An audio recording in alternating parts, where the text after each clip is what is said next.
Sebelumnya izin memperkenalkan diri, nama saya Komawanina Saputra dengan NPM 22411065 dari kelas manajemen 22C. Di video ini saya akan menjelaskan sedikit materi tentang pengantar statistika ekonomi.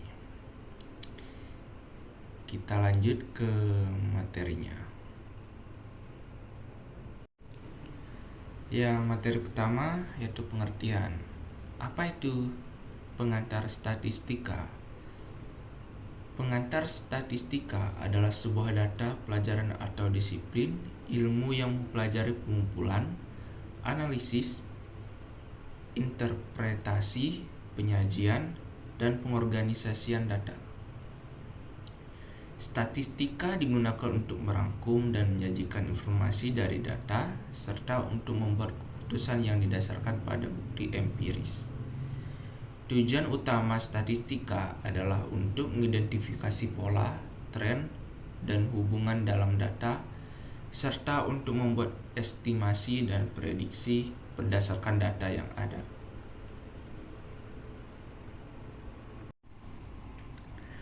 Materi yang kedua, mengapa kita perlu belajar statistika? Nah, statistika sangat penting dalam berbagai aspek kehidupan karena berperan dalam pemahaman, analisis, dan pengambilan keputusan berdasarkan data. Nah, berikut adalah beberapa alasan mengapa statistika sangat diperlukan. Yang pertama, ada pengambilan keputusan yang baik. Statistika membantu dalam mengambilkan keputusan yang berdasarkan bukti empiris. Dengan menganalisis data, Anda dapat membuat keputusan yang lebih rasional dan terinformasi daripada hanya mengandalkan intuisi atau asumsi. Yang kedua, ada pengembangan pengetahuan.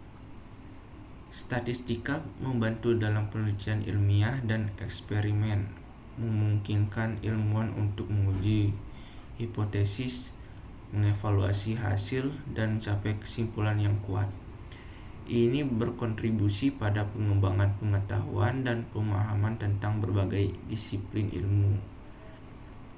Yang ketiga, ada evaluasi kinerja. Statistika digunakan dalam bisnis dan organisasi untuk mengukur kinerja, mengidentifikasi tren, dan mengevaluasi efektivitas strategi. Ini memungkinkan perusahaan untuk mengambil langkah-langkah perbaikan yang tepat. Yang keempat, ada perencanaan dan proyeksi.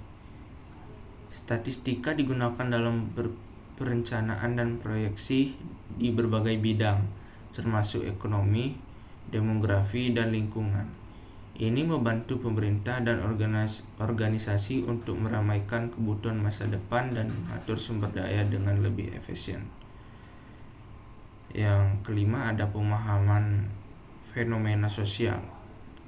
Statistika digunakan dalam ilmu sosial untuk menganalisis perilaku manusia, hubungan antara variabel sosial dan tren sosial.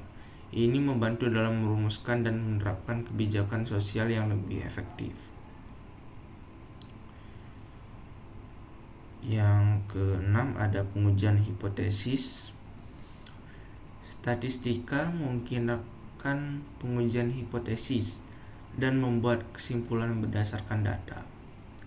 Ini sangat relevan dalam penelitian ilmiah, mengembangkan produk, dan menyelesaikan masalah teknis. Yang ketujuh, ada pengendalian kualitas. Statistika digunakan dalam pengendalian kualitas untuk memastikan produk dan layanan yang memenuhi standar yang ditetapkan. Ini membantu dalam mencegah cacat dan meningkatkan keputusan pelanggan. Yang ke-8, ada analisis risiko. Statistika membantu dalam mengukur dan mengelola risiko, baik dalam investasi keuangan, asuransi, atau perencanaan proyek. Ini memungkinkan pengambilan keputusan yang lebih bijaksana untuk mengurangi risiko yang tidak diinginkan. Yang kedelapan, atau statistika membantu dalam menyajikan data dengan cara yang mudah dipahami, baik melalui grafik, tabel, atau statistika deskriptif.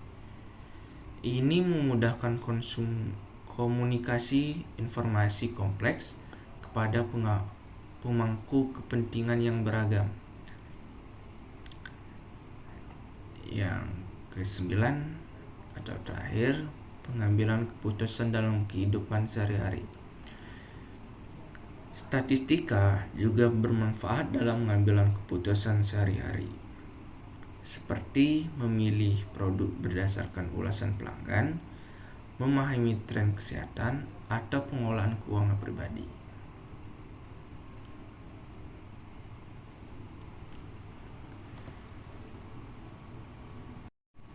Materi selanjutnya yaitu komponen statistika. Nah, komponen statistika ini ada data, pengumpulan data, pengelolaan data, kesimpulan angka-angka, dan analisis statistika. Yang pertama itu data.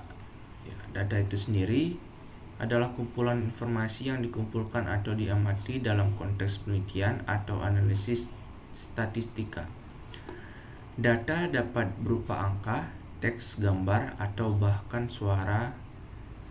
Data ini mewakili berbagai variabel yang relevan untuk penelitian seperti ukuran fisik, jawaban kuesioner, catatan waktu, dan sebagainya. Yang kedua ada pengumpulan data. Pengumpulan data ini adalah langkah awal dalam proses statistik di mana data dikumpulkan.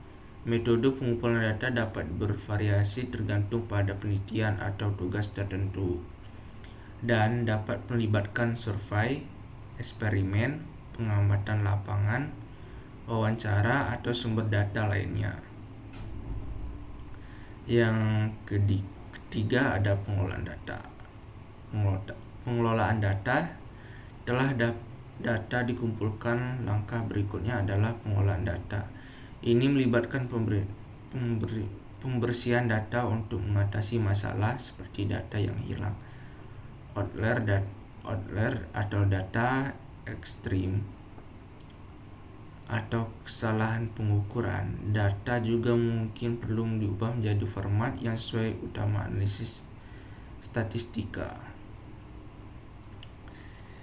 Yang keempat ada kesimpulan. Setelah analisis data selesai, kesimpulan ditarik. Kesimpulan ini didasarkan pada bukti empiris data yang telah dianalisis. Kesimpulan ini dapat berupa jawaban terdapat perencanaan penelitian, perbandingan antar kelompok, atau prediksi berdasarkan temuan data. Yang kelima ada angka-angka.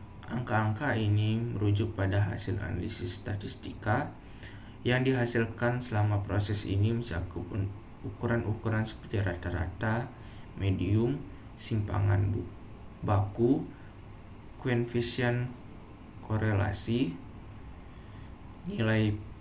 nilai, dan lainnya. Angka-angka ini digunakan untuk menjanjikan temuan dalam bentuk yang dapat dimengerti dan interpretasikan. Yang keenam ada analisis statistik.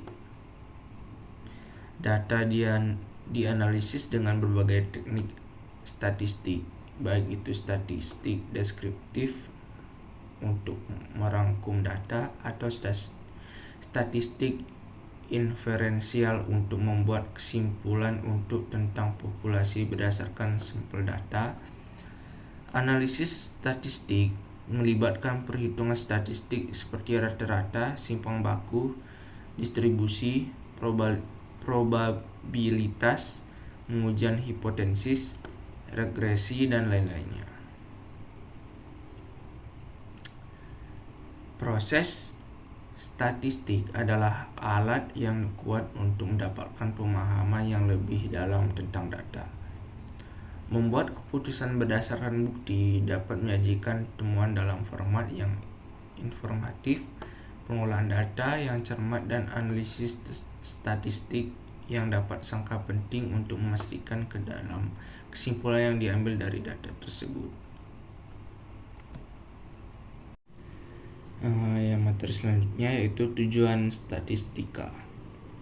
Tujuan utama statistika adalah untuk mengumpulkan, menganalisis, dan menginterpretasi data dengan tujuan mengambil kesimpulan yang berdasarkan bukti empiris.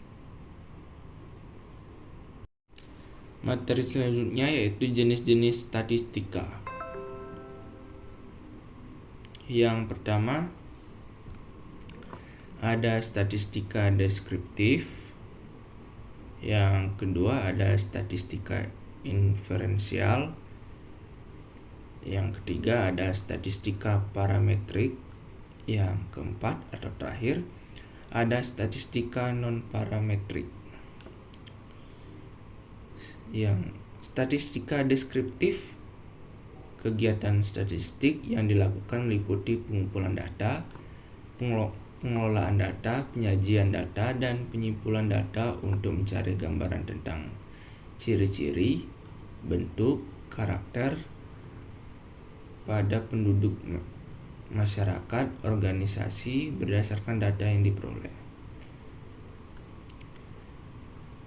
Yang kedua, statistika inferensial merupakan statistika yang menaksir secara umum suatu populasi dengan menggunakan sampel, termasuk di dalamnya teori penaksiran dan teori uji.